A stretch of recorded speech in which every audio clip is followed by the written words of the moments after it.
Next on Newsmax Prime, Turkey shoots down a Russian warplane. How will Putin respond? General Michael Hayden takes a closer look. Then French President Hollande visits our President Obama. What did that White House meeting accomplish? And what might terrorists try to accomplish during the heavy holiday travel days ahead? The State Department issues a worldwide alert. This is both an alert and an invitation. Stay with us because Newsmax Prime starts now.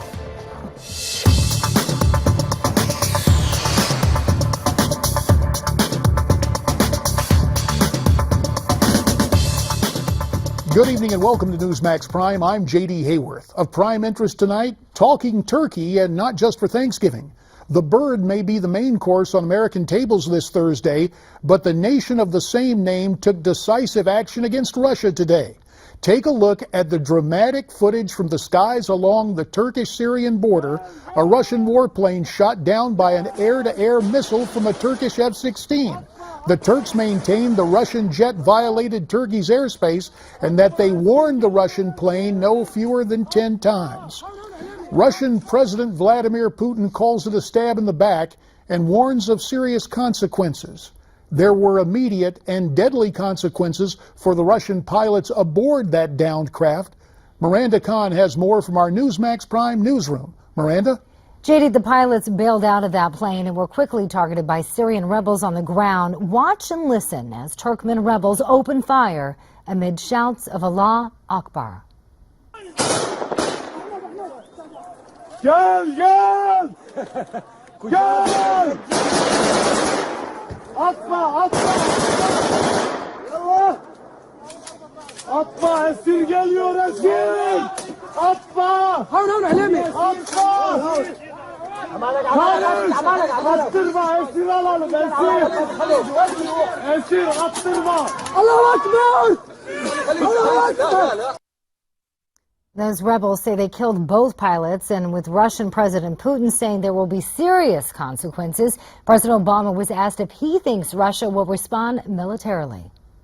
My top priority is going to be to ensure that this does not escalate.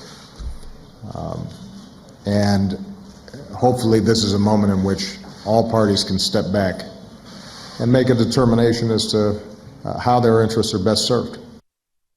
President Hollande, meanwhile, heads to Russia tomorrow, and through an interpreter, he outlined what he hopes to accomplish while in Moscow. On Thursday, I will be traveling to Moscow to meet with Vladimir Putin, and I will tell him that France can work together with Russia if Russia concentrates its military action on Daesh against ISIL, and if Russia fully commits to the political solution in Syria. Now, both politically, Presidents Obama and Hollande are considered left of center, so they advocated the admittance of Syrian refugees into both of their nations and agreed that next week's climate change summit in Paris is critical for the well-being of future generations. JD, back to you. Thanks, Miranda. For more on this story, we're pleased to be joined from Newsmax Washington by the former director of both the NSA and the CIA, General Michael Hayden. Mike, thanks for your time. This situation, it is good to have you here, and maybe you can help explain what's going from bad to worse. The Russian jet downed in Turkey today. We get the pronouncement by Putin. He says it's a stab in the back and that there will be consequences. What do you think Russia will do in terms of a response? JD, that's the $64 question right now. Let me give you a sense of the range here. At the lower end, with Russia acting as a mature state and showing some forbearance here, at a minimum, I think we're going to get Russian air-to-air fighters doing combat air patrol close to the Turkish border every time Russian ground attack aircraft are in the area. And that's the best circumstance, JD. So now you've got Russian air-to-air fighters, you've got Turkish F-16s, probably separated by 12, 15, 20 miles. Somebody's going to paint someone else with an air-to-air radar, a fire control radar. Someone's going to make a mistake. And I fear, JD, even under the best of circumstances, what we saw today was round one.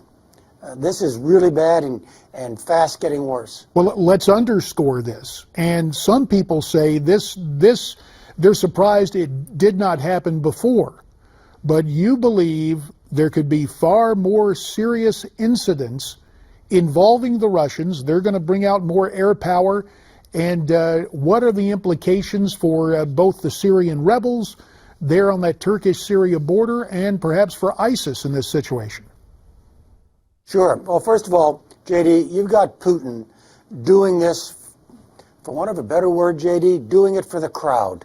Doing it for the crowd in Russia, restoring some sense of Russian greatness, and then doing it for the crowd globally, trying to demonstrate to everyone that Russia is once again a global player. Frankly, I think he's wrong on both counts. I think the circumstances today suggest that his armed forces are more than a brick shy of a load of what one needs to act, even pretend to act like a superpower.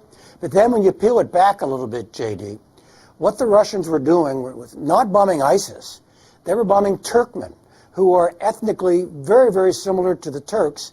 This is the opposition, the moderate opposition that we want to arm to move against Assad. So you've got the Russians striking people the Turks believe are close cousins to buck up Assad. Frankly, JD, I don't see how either side backs down. The Turks defending their brethren and the Russians trying to defend their manhood here. I hear you say this, Mike, and to me it kind of sounds like in last century the assassination of Archduke Franz Ferdinand. I mean, a situation where it's a tinderbox. Are you worried about the expansion of a conflict here?